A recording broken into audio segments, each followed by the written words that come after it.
Bali'ye hoş geldiniz. Bu videoda sadece gezmiyoruz. Kretya'ya nasıl bedava girilir, Bali Swing'de sıraya girmeden nasıl sallanılır, hepsinin püf noktalarını paylaşıyoruz. Turist kalabalıklarının es geçtiği ama enerjisiyle huzur veren Kintamani Volkanı, yaramaz maymunlarıyla ünlü Monkey Forest ve gürleyen sesiyle büyüleyen Tegenungan Şelalesi gibi yerler bizi bekliyor. Bali'nin turistik değil, gerçek ruhunu keşfetmek isteyenler için dolu dolu bir rota hazırladık. Hadi başlayalım. Yereller de böyle yapıyor. Yereller diyorsun. Evet. Onlar girebiliyor. Biz de artık Balili olduk ya. Buralarda trafik deli akıyor arkadaşlar. I'm talking to video.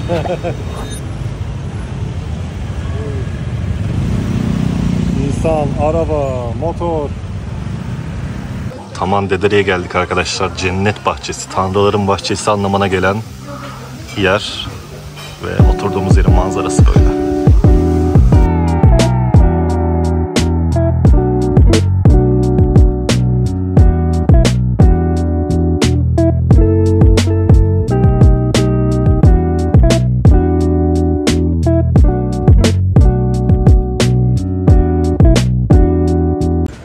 Taman Dedere'nin arkasında neler olduğunu hiç merak etmiş miydiniz? Özel havuzlu bungalovlar bulunuyor. Güzel bir vadide.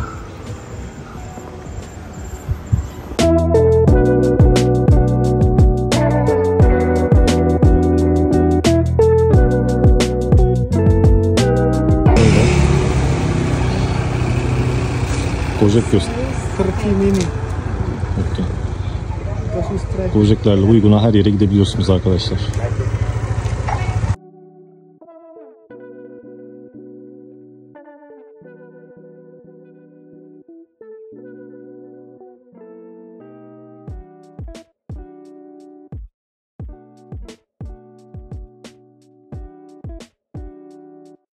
Monkey Forest'a geldik arkadaşlar. Maymun ormanı. Her yerde zaten maymun bulabiliyorsunuz da. Bir yerde maymun var. Buraya para mı vereceğiz diyor Elif de. Herhalde vardır bir şeyi buranın özelliği. Monkey Forest'ın içine girdik. Ve bizi de ponçikler karşılıyor.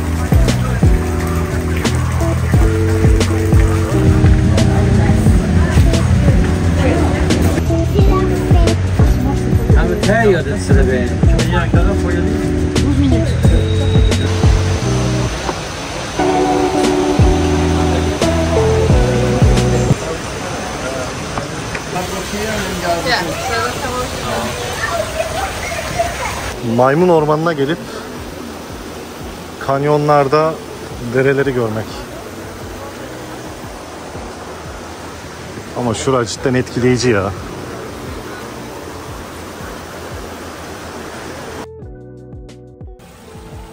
Böyle bir yerde bile kutu içecek fiyatları hiç abartı değil. 20 rupiye civarında Sprite'lar vesaire. Su 15 bin rupiye civarında, 30 lira yani. İçecekler uygun fiyatlı.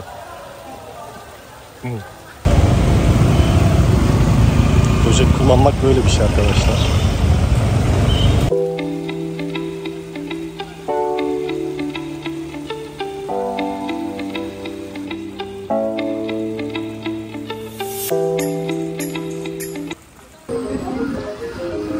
Zorlu bir 30 dakika sonrasında Tegenungan Şelalesi'ne geldik.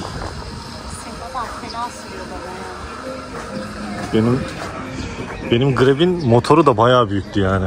Benimki yetişemiyordu. Hadi yetişmeye çalışıyor. Hadi yetişmeye. Yavaş gitmeye çalıştı sonlara doğru.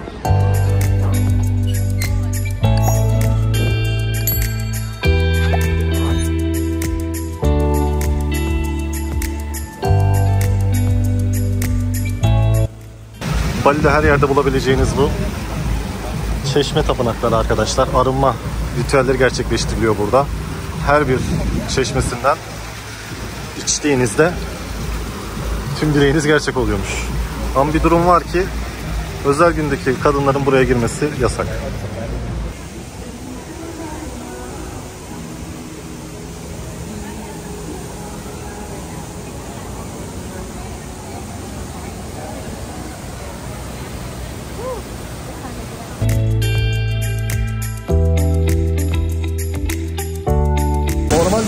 buradan gözükmesi gerekirken hiçbir şey gözükmüyor. Bakın buraların suyunu yutayım demeyin. İşlemelere bakar mısınız ya?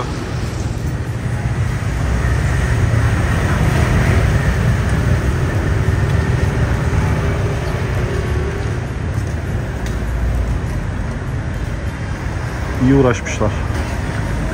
Evet arkadaşlar, Alasorum'a geldik, Kreti'ye geldik açıkçası. Anlat hayatım, sen benden 10 dakika kadar önce geldin. Burada bir ipucu var. Eğer bunu bilirseniz parkın her yerine ücretsiz giriyorsunuz. Sadece locaları kullanamıyorsunuz. En geç bir gün önceden diyeyim. Kretia restoranı için 2 kişilik ya da kaç kişilikse randevu alıyorsunuz. Kretia.com muydu? Onun web sitesinden. Google Maps'ten bulabiliyorsunuz. Booking rezervasyon için link vardı Google Maps'te. Sonra herkes sırasını beklerken ve giriş ücreti verirken siz 50K kişi başı 50K vermemiş oluyorsunuz. Restoranı kullanma zorunluluğu yok bu arada, yani buradan geçip parka gezebilirsiniz. Ancak saatinde gelmeye çok özen göstermek 30 gerekiyor. dakika kadar yerinizi tutuyoruz gibi bir şeyler görmüştüm Öyle. Ben sitelerinde. Sabah erkenden geldik, 8.30'da bakalım. Güzel bir manzara yapmışlar ya.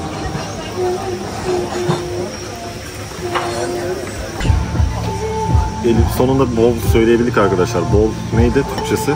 Kase. Kase. Granola kasesi. Yalnız arkadaşlar, buraya gelen herkesin yiyip de yerlerin hiçbir şekilde bu bollu yememesi nasıl bir ironidir.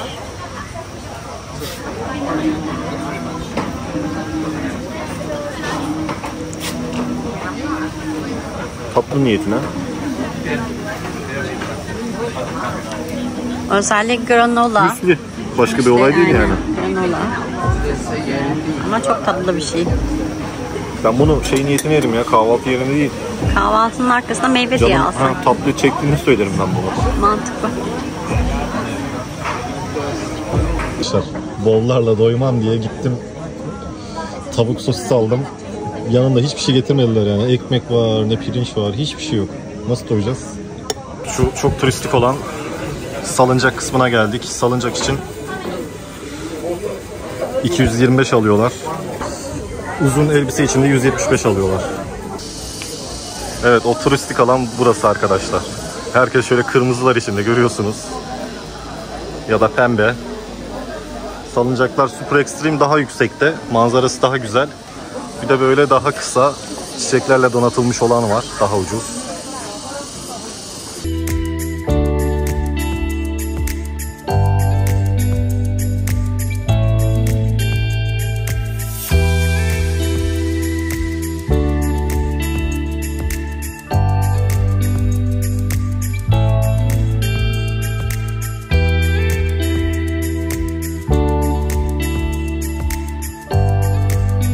Arkadaşlar, Alasorum için normalde 3 gün önceden rezervasyon yapmanız gerekiyor ama buraya girmenin yolunu size söylüyorum.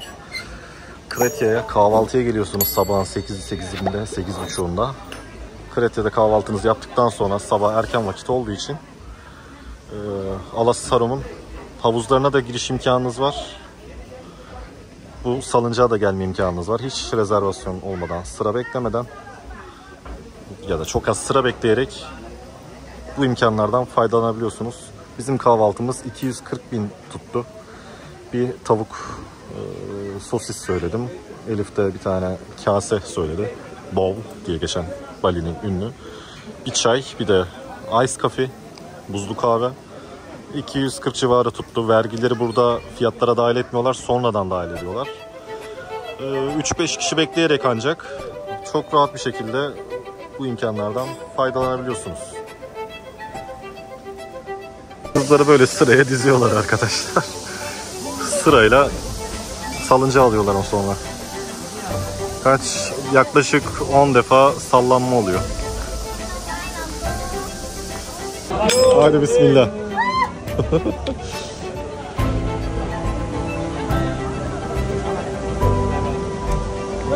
Look back. Adamlar var ya, çok güzel bir atraksiyon kurmuşlar. Salıncaklar, çiçekler, pirinç tarlaları, Yemyeşil her taraf. İçinden dere geçiyor. Daha ne olsun yani. Dolup taşıyor burası arkadaşlar.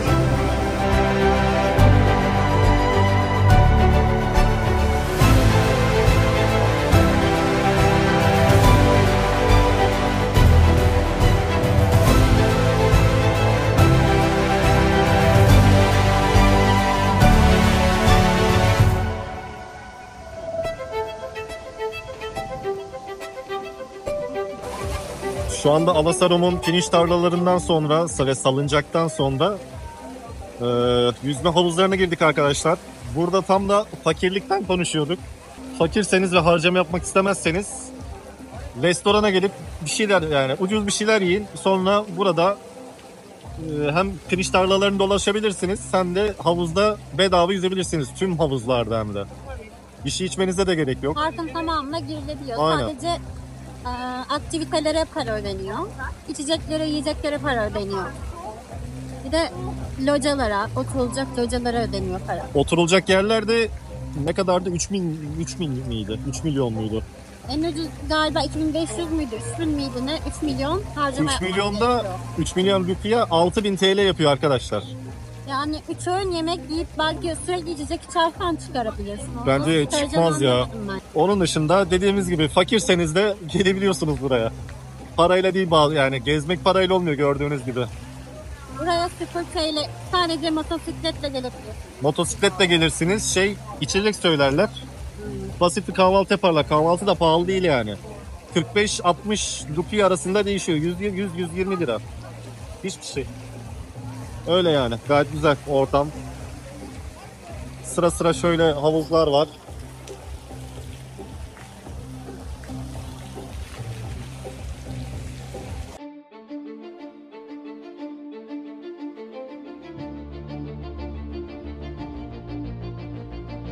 Sonra teklif fazlalar mı?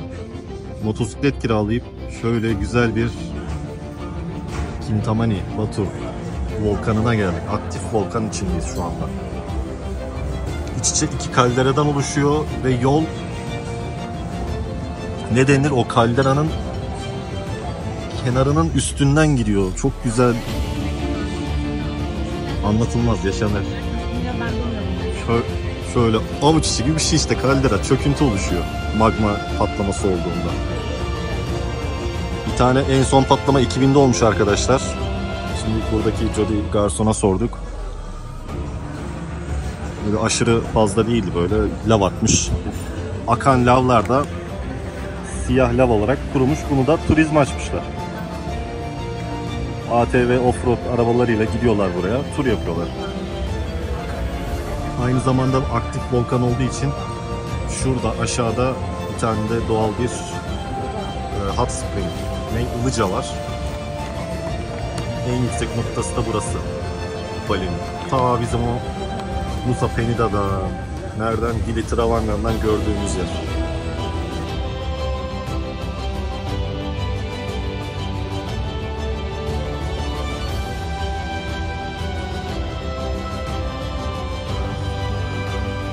Batı Natural Hot Spring'e geldik. Ilıca'ya arkadaşlar. Şu güzel manzarada Ilıca'ya gireceğiz. Çok sıcak değilmiş suyu. Şifalanmak için. Bali beliye, ağrılara, her şeye. Bir de okuyup üfleyen olsa tam olacak da işte. Healer bulalım bir de yarın. Burada arkadaşlar sadece nakit kabul ediyorlar. Yiyecek isterseniz 240, yiyecek istemezseniz 200, çocuklara da 100-150 civarı. Giriş buradan. Güzel bir giriş yapmışlar. Kademe kademe su sıcaklığı yapmışlar. Harika bir ortam yani.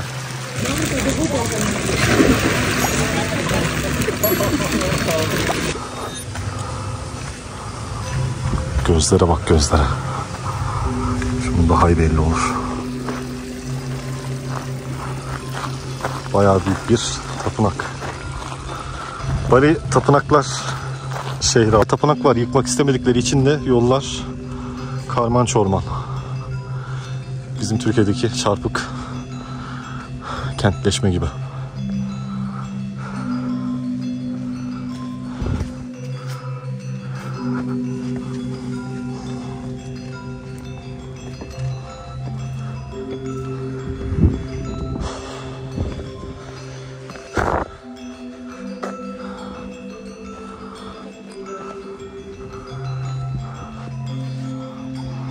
Yalnız buranın sinek sorunu çok büyük sıkıntı ya. Bizim belediyeler gibi. Bir ilaçlasalar hiçbir sıkıntı kalmayacak da işte. Şans eseri bulduğumuz bu yer çok güzel arkadaşlar. Eğer gelirseniz Kintamani'ye tavsiye ederim. Yolu kötü. 500 metre yürüyebilirsiniz en kötü yukarı kadar. Aynen, ceket kesin alın. Sinek kovucu kesin alın. Şu masanın güzelliğine bakar mısınız ya? Anız yangınını burada da yapıyorlarmış arkadaşlar. Çiftçiler domates. Normal, regular. Bu arada bu kalderanın duvarları arkadaşlar. Adamlar orada çiftçilik yapıyorlar. Vay anasını ya.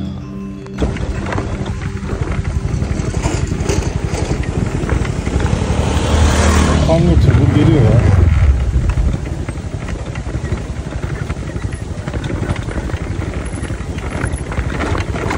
İşin kötüsü arka fren bir işe yaramıyor. O kadar dik yokuşta.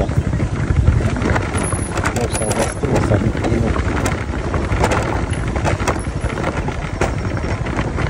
freni desteklemem gerekiyor yani. Motorla da offroad yollara girmedik demeyiz artık. Baksanıza şu yolun haline. Görebiliyor musunuz? Allah! Biz nerelere giriyoruz böyle ya? Motorla bile. 6 günlük kullanma deneyimiyle nereye girdik?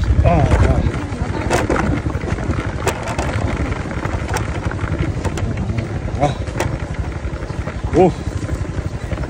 Ben çekil kerata. Çok şükür. Çok şükür ana yol. Bu doğa şaka mı arkadaşlar ya? Şu yoldan geldik. Ve hala geliyoruz. Kıvrımlı. Ve bayağı dik yokuşlar. Geceye de kalıyoruz bugün işte. Maalesef. Arkadaşlar geldiğimiz yol. Gelme. Çok hızlı geliyor. Bayağı dik arkadaşlar. Bak. Ve deli gibi kullanıyorlar ya. Bayağı dik yani. %8 eğim vardır. Şeritler de dar bayağı. Arkadaşlar deli gibi geliyorlar ya. Ama şu manzara efsane ya.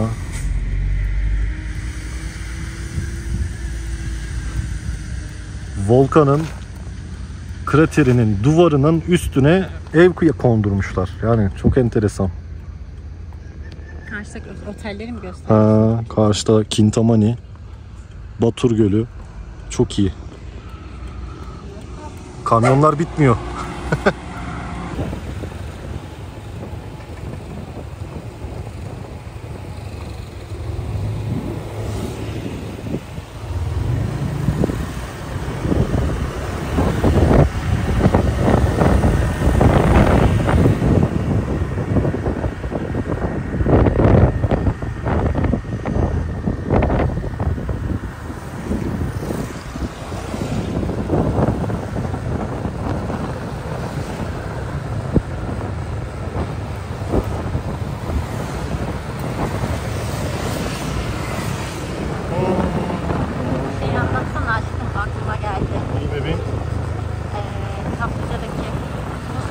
Aile. Gerçekten odaklanmışlar. Aynen, bence de sen anlat. Arkadaşlar böyle bir poşet muz almıştık. Yani kadın öyle sattığı için mecburen öyle almıştık. Sonra Kaplıca çıkışında birer atıştıralım dedik. Fransız bir aile geldi. 2 tane çocuk olunca hani onların yanında şey olmaz. Hani bizde öyledir ya, bir şey yerken birisine ikram edersin. Çocuğa vermişken hani ailesine de vereyim dedim. Küçük küçük muzlar zaten. Bize yeterince var. Aileye uzattım. Yüzüme baktılar. Sonra Mutlu'ya baktılar. Vay dediler. Yani neden veriyorsunuz dediler. Ne dedik orada? Hiçbir şey diyemedik çünkü onunla karşılaşacağımızı bilmiyorduk. Kafa falan salladık. Endonezyalı mısınız dedi. Sattığımızı falan sandı herhalde. Yok dedik. Türkiye'liyiz dedik. İşte. Ben orada birazcık ters çıkıştım ya. Ne alaka dedim yani. Siyah mıyız?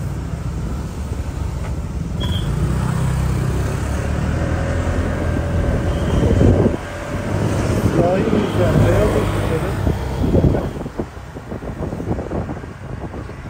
Anladılar mı anlamadılar mı orayı bilmiyorum. Sonra yani acaba satış mı yapıyoruz diye bir endişelendiler galiba. Mantığını anlamadılar. Biz de onların sormasının mantığını anlamadık. Yani 2 tane çocuk varmış. Elde yani avuç içi kadar, avuç içinden de küçük 2 tane muz veriyoruz yani. Bir yudum ya bir lokma. Bir lokma, aynen. Elif'in içinden geldi yani çocuk dedi. Bizde de fazladan var. Yani biz bitiremeyeceğiz. Belki bozulacak. Bozulana kadar çocuklara ikram edeyim mantığı. Fransızlar Fransızlığını göstermiş oldu. Fransızların anlamaması, garip garip bakması, yerken de işte böyle bir teşekkür etmeme arasındalardı. Sonra giderken de muz çok güzelmiş deyip sonra tekrar teşekkür ettiler. Muzu ben üretmedim, sadece ikram ettim. Onlar da mantığını anlamadı. İkram ne bilmiyorlar galiba. Asıl trafiğe geldi. Fransa'da yaşayan, büyüyen arkadaşlar varsa, burası bizim otele giden yol. Bir yorum yazın bakalım. Nedir, ne değildir. Hiçbir birbirlerine ikram etmezler. Aklıma şey geldi. Airbnb kaldığımız Paris'teki. Hatırladın mı? Yok.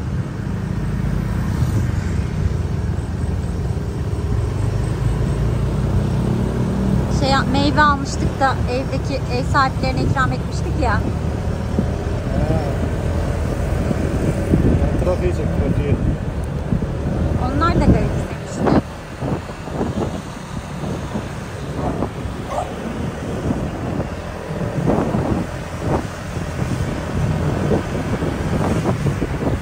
Oho, uçtan kurtar.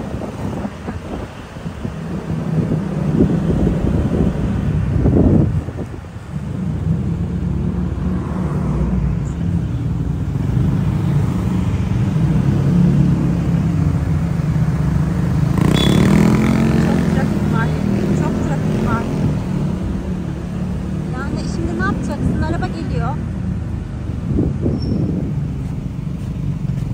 Böyle. İştiriyor. Yaptın. Yo, yereller de böyle yapıyor. Yereller diyorsun. Evet. Onlar girebiliyor. Biz de artık Balili olduk ya.